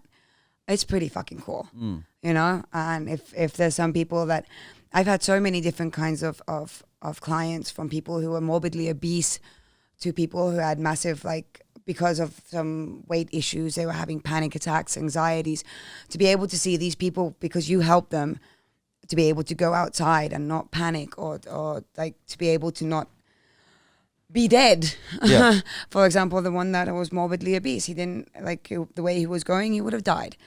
And when you help them and you help them change their lives to become happier and healthier and better versions of themselves, it's fucking awesome. Did he lose a lot of weight? Yeah. Just working out with you? I'm sure he's doing of course, a lot of other other things. Other things as well. But it's funny sometimes when you're a PT, you're also a bit of, you realize you become a bit of a shrink as well. Oh, okay.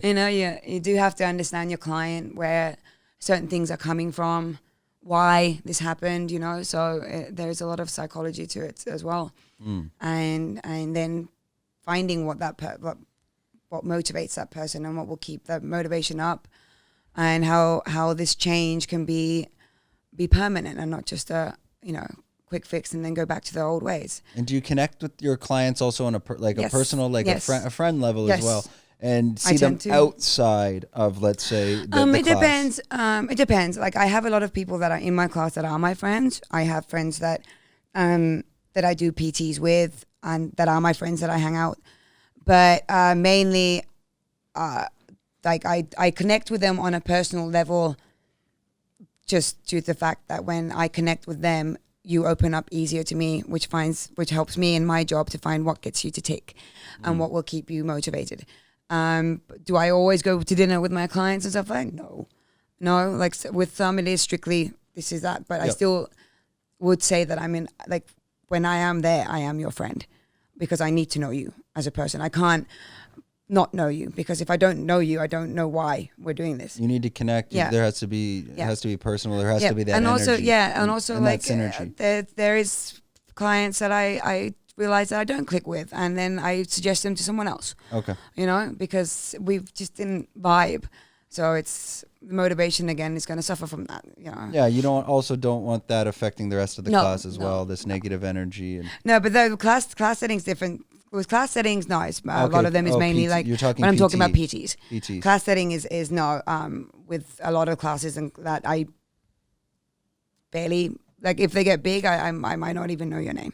Oh, okay. Yeah. And what about? Do you have any? I try to, but I've got a really shit memory for names. Yeah, we all do. I think that's also a thing living in Phuket because you meet so many people. No, and it's a thing, especially when, like, for example, I was working in the clubs. I was looking at 3,000 people. Yeah. My name was on the thing. It's easy for you to know who I am, but, you know, it's like, hey, you. Here's that guy that's drunk every other Saturday. Yeah, it's like, hey, you. How you doing? Yeah, it's difficult. I mean, and for me personally, I always find like I need to meet someone like 5 times before I remember their name. Otherwise, it's just like, all right, you know. And also you see them, you'll see them once, and then you'll see them again 8 months later, and you're like, how the fuck do I know this person? And the worst is when they come out, you're like, hey, Kitty, so good to see you, and you're like, Hey.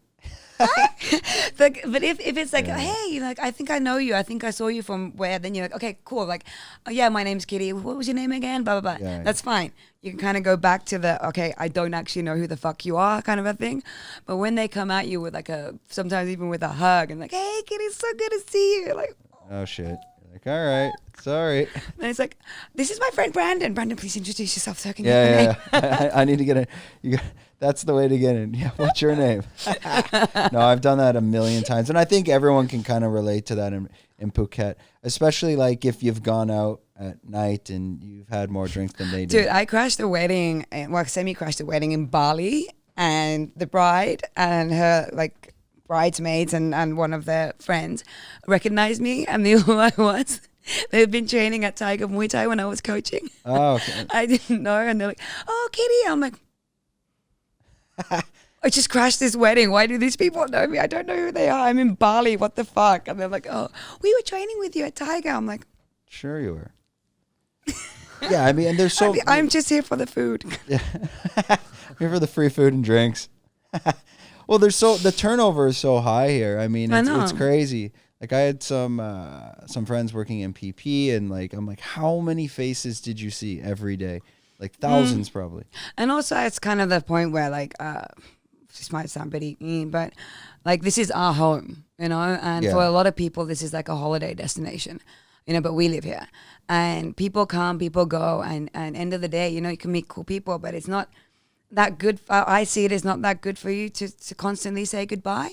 So like for me, if I didn't know that you actually live here or you're here for a longer period of time or something like that, I wouldn't kind of even make an effort because I just don't like constantly saying bye.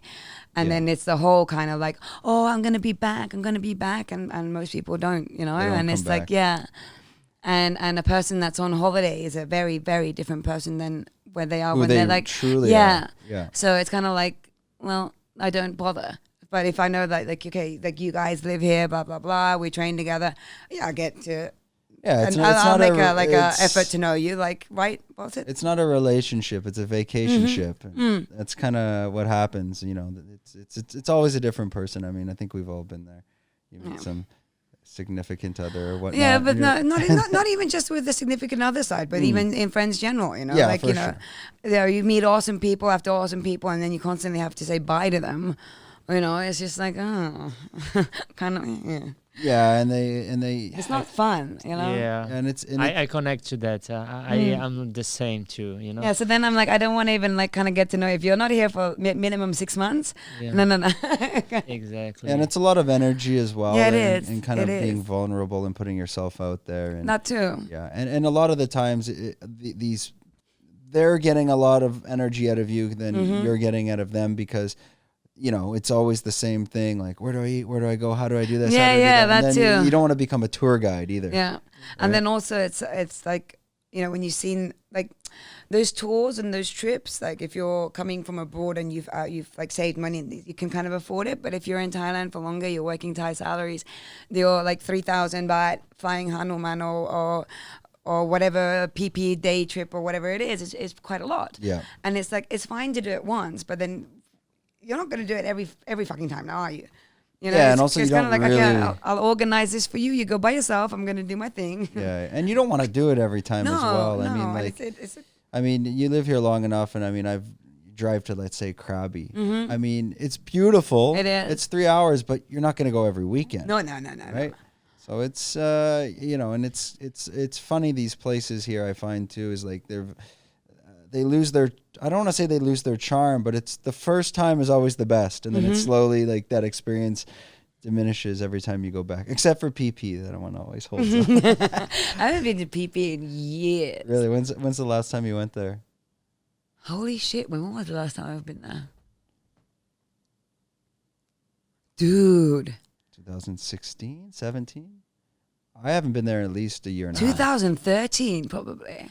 Oh my God. I know. 13. You're due. 2013, 2014. Let's bring the class out there for the weekend. You're not gonna believe how is that place now. I've been there at the beginning of this year. It's like a ghost city. Everywhere's a ghost city. Look at Patong. It's Oh, fucking Patong. scoop. It's like so creepy. It's creepy. Yeah. Spooky, man. It's spooky. Yeah. PP, but it's like trash everywhere. No tourists. Oh, that's disgusting. Nobody's taking care of it. Yeah, no, I mean, nobody's why taking would you, care. right? I mean, what's there to do? It's so difficult. But like, then when it does open up, what a job you have to fucking get everything ready. If you would have done a little bit, you know, kept Yeah, it it's gonna clean, be- stuff like that. When they open that place, it's going to be, I think, a bit of a nightmare. I think a lot of people are going to be trying to grab back shops because everyone rents, right? Mm-hmm. So a lot of people will be coming in and like trying to grab the hot spots that were good before. Mm-hmm. Because I mean, that place makes money. I mean, if you have a bar in the right location, and Oh yeah, they're making tons of Yeah. cash. I mean, every night you could be there. and all the on- young ones always coming in, like Oh, many Swedes. It's kind of part of, let's say, the it's like right? There were so many Swedes in PP. Yes, always. I don't know so what it many. was. So many fucking Swedes. I always met them a lot in Copenhagen and Kopipi when I was backpacking. A lot Scandinavian people. I never saw so many. Phuket as well, yeah. Phuket as well. I But traveled. Phuket has now gone to the Chinese, Russians. yeah, and the French, Arab. They don't go to South America at all. Like South America, never met once. Swedish and a Finn. I don't know. Was it because it takes so fucking long to get there? Maybe. Maybe But is that for a same distance, isn't it? to From the Nordics to the South America or Southeast Asia, it's quite the same distance. But they prefer to come this But side. I think maybe flight tickets are cheaper to Asia than they are to South America. Probably. Yeah. and also once you're there in Europe or whatnot, it's expensive, Yeah. right? So you'd rather come out here as well. I mean, and we were gonna say that. I mean, this podcast is kind of turning into a Scandinavian podcast. I mean, It's true. three out of the 4 people that have been on have been like Finland, and Sweden, and then we got Brazil. We've yet to have an American or another European on here as well. All right. It's almost beer o'clock. It's almost class o'clock, mate. Class o'clock. What time's your class today? Well, it's not 6:15. Yeah, around. Okay. We We will drive past. Well, drive past yeah. away. I know. I was supposed to. I gotta go to dinner. I'll be there next week. So what are you gonna do for next week, anyways? Most likely just run them. Near the skate park and them. Do this thing. Yeah, because I was there yesterday. Nobody said anything. People were like all exercising around there. So why the fuck I think not? it's okay. I mean, based on the new rules they've released, I don't think you're going against anything. But if they come and say something, I'll just point at the fucking skateboarders and go, "Oi, if they can skate around there, why can't I do a push-up? Yeah, it's Like strange. what the fuck, you know?" And they're also playing football in the Football pitch. should be banned actually right now. Is it? Yeah, I think so because thought- it's encounter sport. I see them. They're playing it like I think they're still playing on the Really? pitch. Yeah. But it started Yesterday yesterday. they played. I It's always around- watch from my balcony. every day they play. They played yesterday. They Yeah, but I think play, they've changed now the rules because it's an encounter sport, Let's and they can see. only have 3 per team.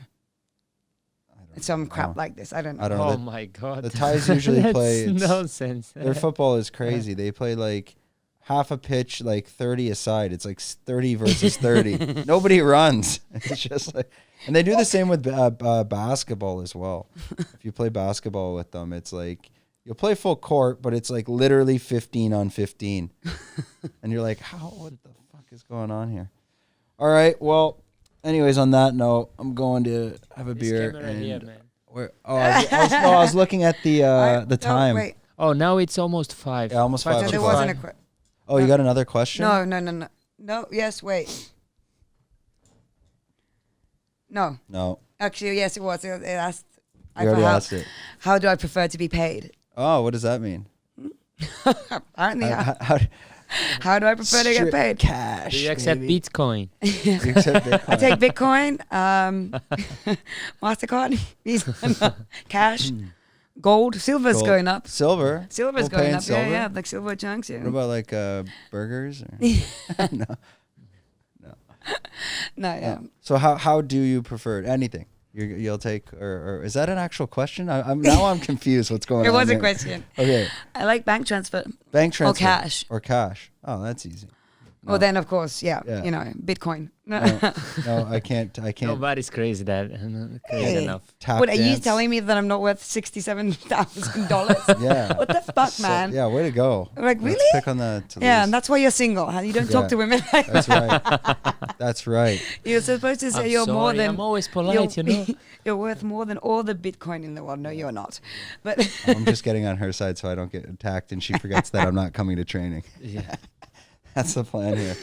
All right, so I think what we'll do is we'll wrap up and kind of at the end, why don't you let everyone know how they can find you, how they could book a class, all your contact info. Well, you can hit me up. The easiest way is probably Instagram, coach_Kitty. That's me. Yeah. KITTY. Yep. And yeah, that would be the best one because I don't like giving my phone number. Yeah, or you can email me. kitty.teppo@gmail.com. So it's KITTY.TEPPO@gmail.com. Yep. But Boom. Instagram's the best way to go.